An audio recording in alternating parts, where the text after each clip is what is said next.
L'heure bénie du jour du sabbat est venue. C'est un plaisir de vous voir. Que Dieu vous bénisse.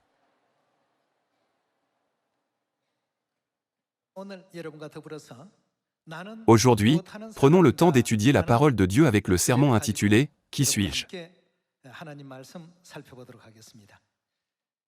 Il y a des dizaines de milliers de types d'emplois différents dans le monde. Parmi eux, il y a des savants, des hommes d'affaires, des enseignants, des médecins, des avocats, etc. Il existe de nombreux types d'emplois. Pourtant, que faisons-nous? Tous ceux qui vivent sur cette terre font quelque chose. Mais que faisons-nous dans notre vie?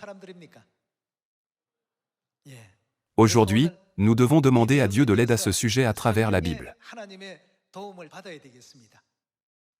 Quel genre de personnes Dieu nous considère-t-il comme étant?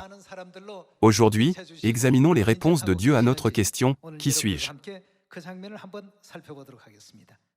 Ouvrons ensemble 2 Corinthiens chapitre 3.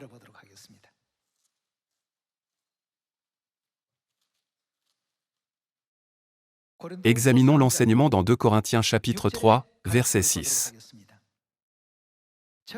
Il est écrit, « Il nous a aussi rendus capables d'être, quel genre de ministres, ministres d'une nouvelle alliance ?» Nous pouvons confirmer qui nous sommes dans 2 Corinthiens chapitre 3. C'est le genre d'œuvre et de mission qui nous ont été confiés par Dieu. Dieu nous a permis de naître au dernier temps, le temps du Saint-Esprit, et nous a tous appelés à être ministres de la Nouvelle Alliance. Comprenons cette question à travers une autre scène de la Bible. Voyons 2 Timothée chapitre 4, verset 5.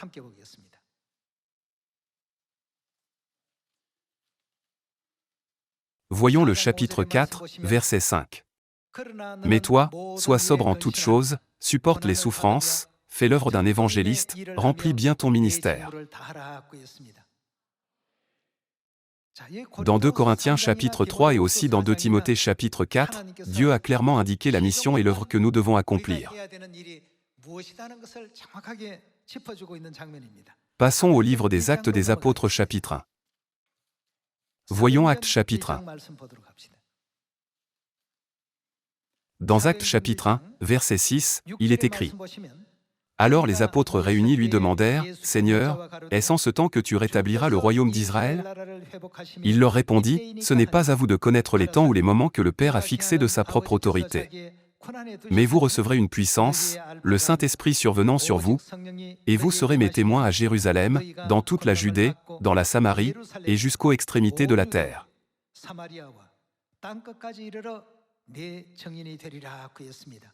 En examinant 2 Corinthiens chapitre 3, 2 Timothée chapitre 4 et Actes chapitre 1. Qui sommes-nous d'après la réponse de Dieu? Nous sommes ministres de la Nouvelle Alliance, évangélistes qui prêchent l'Évangile et témoins qui témoignent de Dieu. N'indiquent-ils pas tous la même chose?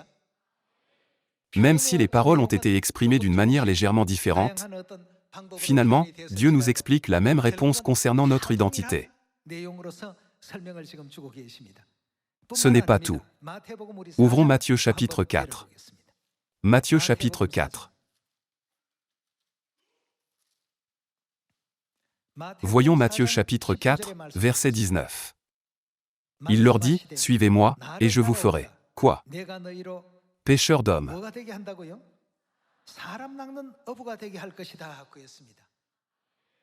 À travers 2 Corinthiens 3, 2 Timothée 4, Actes 1 et Matthieu 4, nous pouvons découvrir quel genre de personnes les enfants de Dieu devraient être au dernier temps du Saint-Esprit.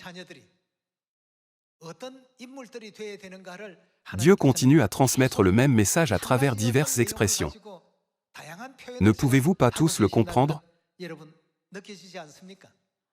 Pêcheurs d'hommes, mes témoins, l'œuvre d'un évangéliste.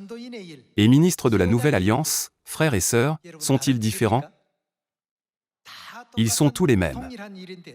Bien que la Bible utilise une expression différente, elle répète le même message. Que devons-nous faire en tant qu'enfants de Dieu sur cette terre?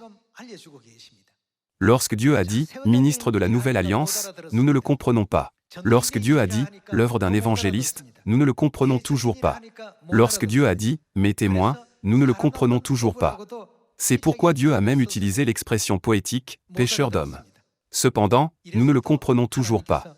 C'est pourquoi Dieu a appelé le prophète Ézéchiel et a souligné une fois de plus ce que nous devons faire sur cette terre. Ouvrons Ézéchiel chapitre 3. Voyons Ézéchiel chapitre 3, verset 17. Chapitre 3, verset 17. Il est écrit: Fils de l'homme, je t'établis comme, quoi, sentinelle sur la maison d'Israël? Puisque nous ne le comprenons pas, Dieu a même utilisé le terme « sentinelle », qui est un terme militaire, pour nous l'expliquer. Lorsque nous nous demandons « que devons-nous faire, nous les enfants célestes, en cette dernière époque ?» La réponse de Dieu est « ministre de la Nouvelle Alliance, l'œuvre d'un évangéliste, mes témoins, pécheurs d'hommes et sentinelles. » Frères et sœurs, sont-ils différents les uns des autres? Ils sont tous les mêmes. Par conséquent, nous devons mener l'œuvre d'un évangéliste et devenir pécheurs d'hommes, témoins de Dieu et ministres de la Nouvelle Alliance.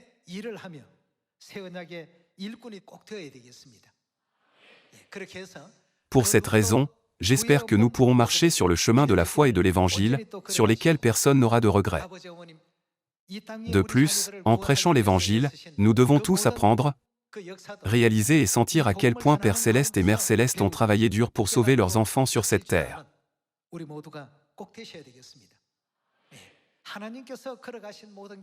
Ne devrions-nous pas être capables de faire l'expérience de tout le chemin que Dieu a parcouru pour nous?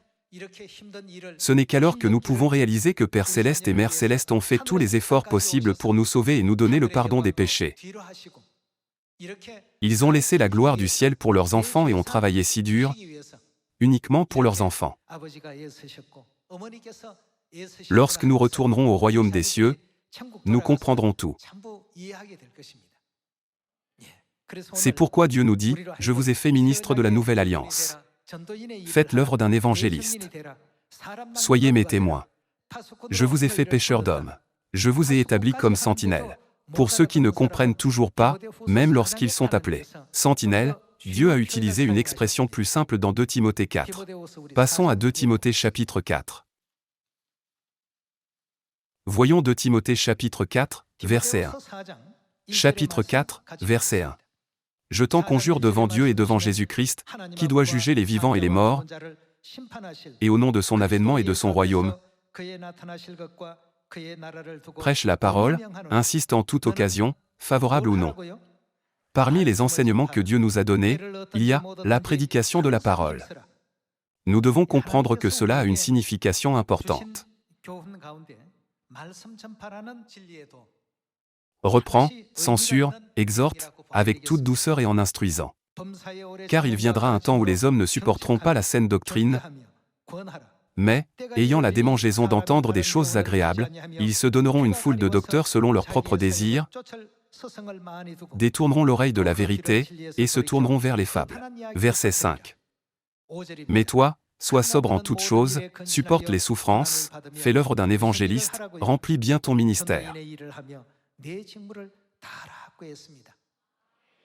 Le Christ lui-même a porté nos péchés et a été crucifié pour le bien de toute l'humanité en faisant le sacrifice ultime. Par conséquent, nous devons également faire tous les efforts possibles pour le bien du monde et conduire toute l'humanité au royaume des cieux en suivant l'exemple de Dieu. Lorsque nous étions enfants, nous pouvions seulement penser comme un enfant. En tant qu'enfants, nous ne nous préoccupons que de nous-mêmes. Les enfants réclament de la nourriture lorsqu'ils ont faim ou pleurent pour que l'on leur change les couches, tandis que ceux qui ont une foi mature pensent aux intérêts des autres. La Bible nous éveille à ce sujet. Notre foi doit passer de la foi d'un enfant à celle d'une personne mature. Lorsque nous nous maîtrisons, que nous nous sacrifions pour les autres et que nous cédons aux autres, l'œuvre du salut peut finalement être accomplie. C'est pourquoi dans 2 Timothée 4, la Bible décrit ce genre de souffrance comme une bonne souffrance, et nous enseigne à faire l'œuvre d'un évangéliste et à remplir notre ministère. Pour cette raison, Dieu continue à nous appeler. ministre de la Nouvelle Alliance, évangéliste, mes témoins, pêcheurs d'hommes et sentinelles. De plus, à travers de nombreuses expressions telles que « ceux qui prêchent la parole de Dieu en toute occasion, favorable ou non », Dieu indique très clairement ce que nous devons faire pour sauver le monde en cette époque. Pour que personne ne puisse dire « je n'ai pas compris, je ne savais pas », Dieu nous enseigne par différents moyens, expressions et termes.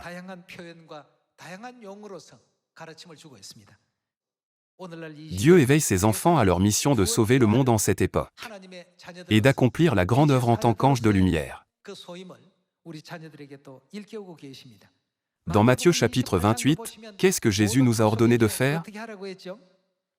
N'a-t-il pas dit « Faites de toutes les nations des disciples, enseignez-leur et prêchez la parole de Dieu » ? Voyons Matthieu chapitre 28, verset 18. Jésus, s'étant approché, leur parla ainsi, « Tout pouvoir m'a été donné dans le ciel et sur la terre. Allez, faites de toutes les nations des disciples, les baptisant au nom du Père, du Fils et du Saint-Esprit, et enseignez-leur à observer tout ce que je vous ai prescrit. Et voici, je suis avec vous tous les jours, jusqu'à la fin du monde. » Le Christ nous a également rappelé que prêcher l'Évangile, c'est comme éprouver les douleurs de l'enfantement, ce qui signifie que ce n'est pas facile.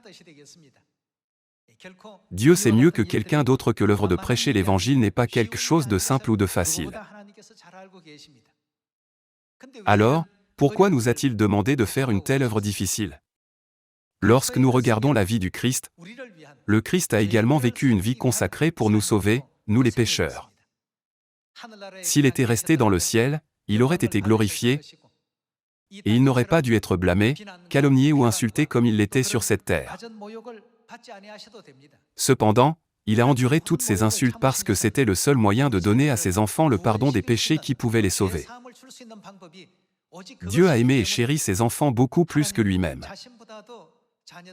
N'a-t-il pas choisi un tel chemin en raison de son amour profond pour nous? En prêchant l'Évangile aux âmes pitoyables qui meurent sans rien savoir, Dieu nous a permis de participer à un chemin de bonne souffrance, c'est la mission de prêcher l'Évangile. En d'autres termes, Dieu a confié le plus beau chemin à ses enfants.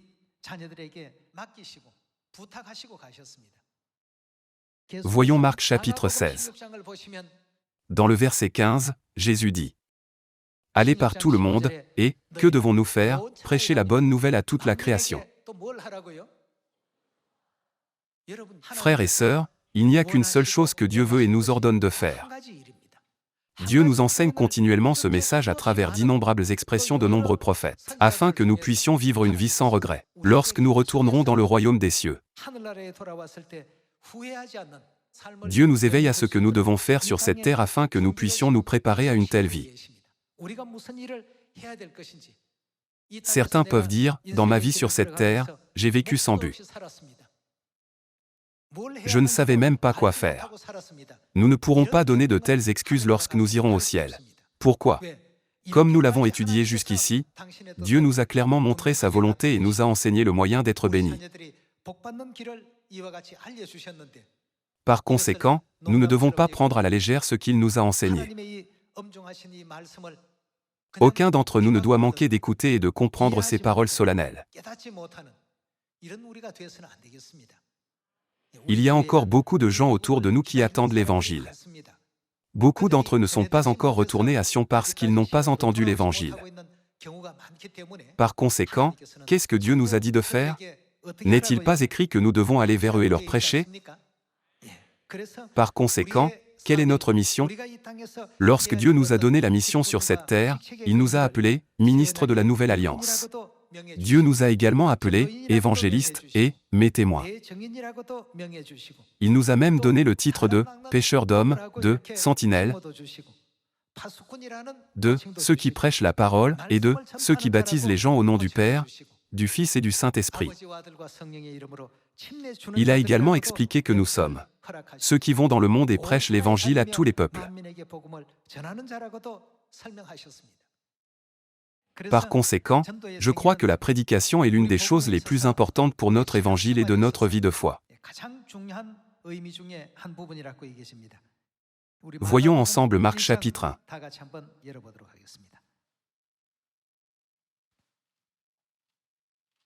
Verset 35. Vers le matin, pendant qu'il faisait encore très sombre, il se leva, et sortit pour aller dans un lieu désert, où il pria. Simon et ceux qui étaient avec lui se mirent à sa recherche, et, quand ils l'eurent trouvé, ils lui dirent, « Tout te cherche. » Il leur répondit, « Allons ailleurs, dans les bourgades voisines, afin que j'y prêche aussi, car c'est pour cela que je suis sorti. » La vie du Christ était uniquement consacrée à la prédication. Il n'y aurait eu aucune raison pour qu'il soit persécuté et calomnié, ou même qu'il essaie de réveiller ceux qui ne veulent pas l'écouter, si sa vie avait été consacrée à sa propre satisfaction. Il y a beaucoup de difficultés pendant la prédication, nous sommes même confrontés à de graves persécutions lorsque nous rencontrons ceux qui sont contre nous. Cependant, le Christ nous réveille en disant, « C'est pourquoi je suis venu sur cette terre. » La prédication est le chemin que Dieu a choisi, non seulement pour se donner de la joie et du bonheur, mais pour donner de la joie et du bonheur à toute l'humanité et pour lui assurer un avenir radieux. C'est le chemin de la vérité que nous devons suivre.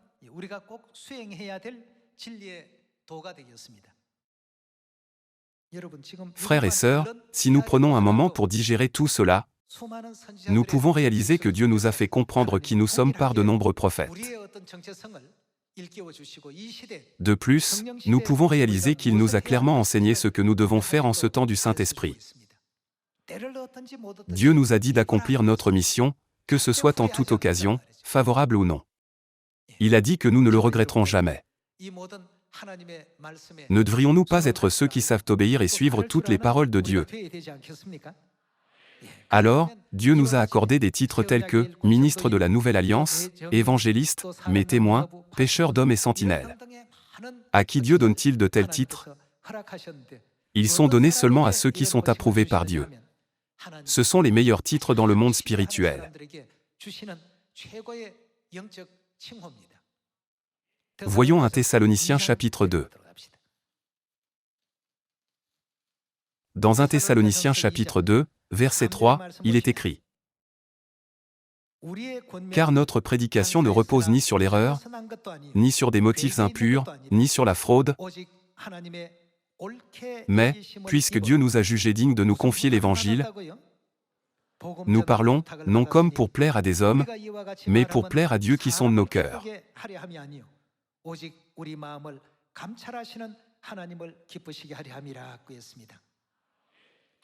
Pour que nous puissions plaire à Dieu, qu'est-ce que Dieu nous a confié? Il nous a demandé de prêcher l'Évangile. Alors, comment Dieu nous a-t-il considérés? A-t-il dit que nous sommes des pécheurs sans espoir? Bien que nous soyons des pécheurs, Dieu nous a jugés dignes et nous a considérés comme les plus justes. Au temps de Noé, lorsque Dieu a jugé le monde par l'eau, il a choisi Noé parce qu'il l'a considéré comme l'homme le plus juste. Ainsi, avant de punir tous les méchants à ce moment-là, Dieu ne l'a-t-il pas désigné comme messager et évangéliste pour leur transmettre son message? Dans la Bible, il est décrit comme le juste. Pour nous aussi, Dieu nous a considérés comme les plus justes. Parmi 8 milliards de personnes, Dieu nous a accordé de tels titres de gloire que seuls les plus justes peuvent recevoir: ministre de la Nouvelle Alliance, évangéliste, témoin de Dieu, pécheur d'hommes, sentinelle et ceux qui prêchent la parole de Dieu. La Bible dit que Dieu ne donne jamais de tels titres à quelqu'un qu'il ne considère pas comme juste. C'est pourquoi Dieu a confié l'Évangile à ceux qui ont ces titres. Parce qu'ils sont justes, dignes de confiance et fidèles. Puisque Dieu nous fait confiance de cette manière, nous ne devons jamais trahir sa confiance. Nous devons être fidèles à Dieu. Puisque Dieu nous a fait confiance et nous a établis comme ministres de la Nouvelle Alliance, évangélistes et témoins de Dieu, Nous devons tous devenir les enfants fidèles de Sion. Voyons un verset de plus dans 1 Timothée chapitre 1. 1 Timothée chapitre 1. Voyons l'enseignement de Dieu dans le verset 12. Je rends grâce à celui qui m'a fortifié, à Jésus-Christ notre Seigneur, de ce qu'il m'a jugé. Comment? Fidèle, en m'établissant dans, quoi? Dans le ministère.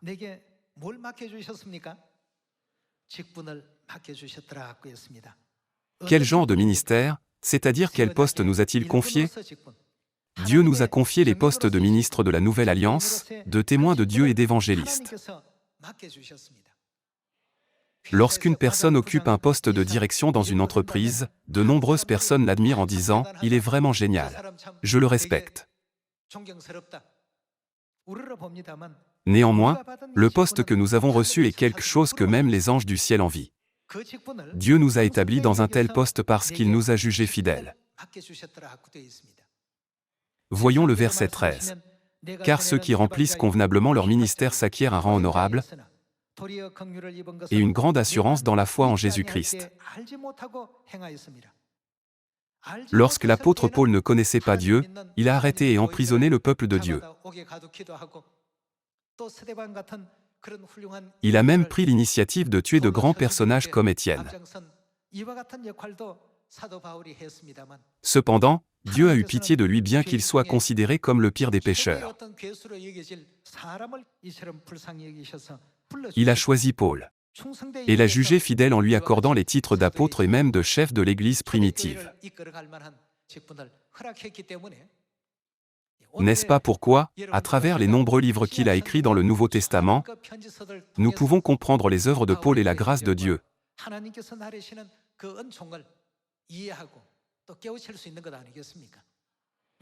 La meilleure chose qu'il a faite au cours de sa vie, c'est qu'il savait correctement qui il était. Il avait la bonne réponse à la question « Pourquoi suis-je né sur cette terre ?» et il a accompli sa mission fidèlement. Dieu nous a jugés dignes, et selon 1 Timothée 1, il nous a jugés fidèles.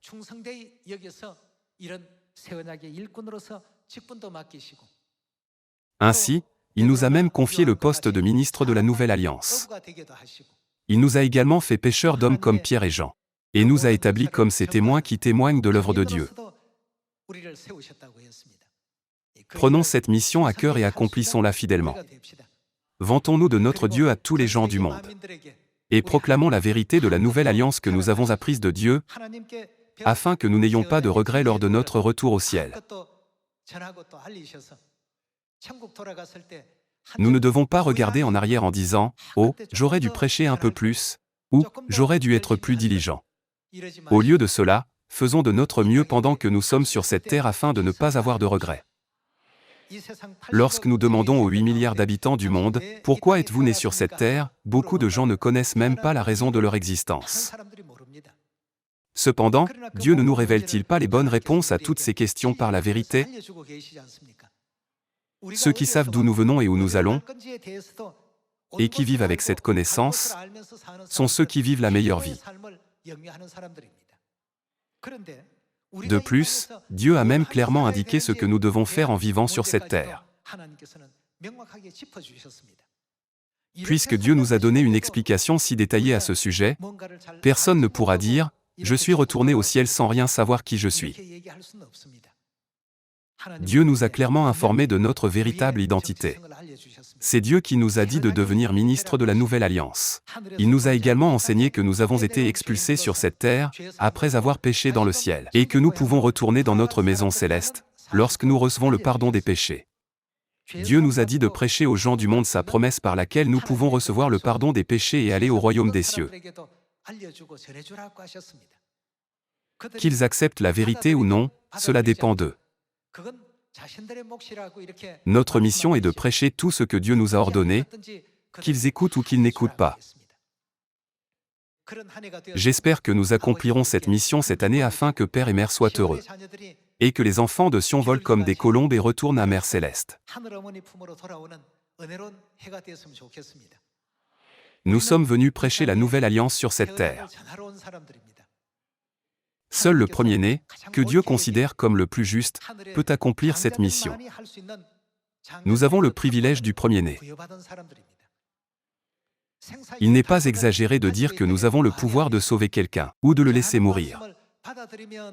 Ceux qui acceptent la parole de Dieu qui leur est transmise vivront. Cependant, qu'arrivera-t-il à ceux qui ne l'acceptent pas?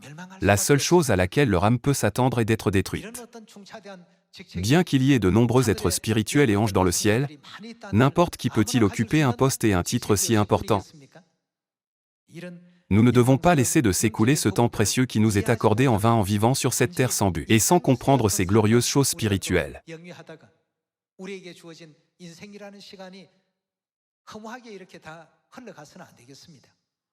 Remplissons notre temps de moments significatifs et fructueux, afin d'apporter de la joie à Père Céleste et à Mère Céleste. Réfléchissons encore à une chose. Qui serait le plus affligé si un enfant était perdu dans la famille? S'il y avait un père, une mère, un grand frère, une grande sœur et un petit frère, qui souffrirait le plus? Vous avez raison. C'est la mère. Alors, si l'enfant perdu était retrouvé, qui éprouverait la plus grande joie? On dit que c'est la mère. Bien sûr, le père et les frères et sœurs seraient également heureux. Qui ne serait pas heureux de retrouver l'enfant perdu? Néanmoins, la mère est celle qui éprouve la plus grande tristesse et la plus grande joie. Alors, ne voulez-vous pas apporter une grande joie à Mère Céleste? Faisons tous de notre mieux pour apporter de la joie à Père et Mère. En outre, apportons beaucoup de joie aux membres bien-aimés de la famille céleste. En espérant que cette année sera pleine de joie, j'aimerais conclure le sermon d'aujourd'hui. Merci beaucoup.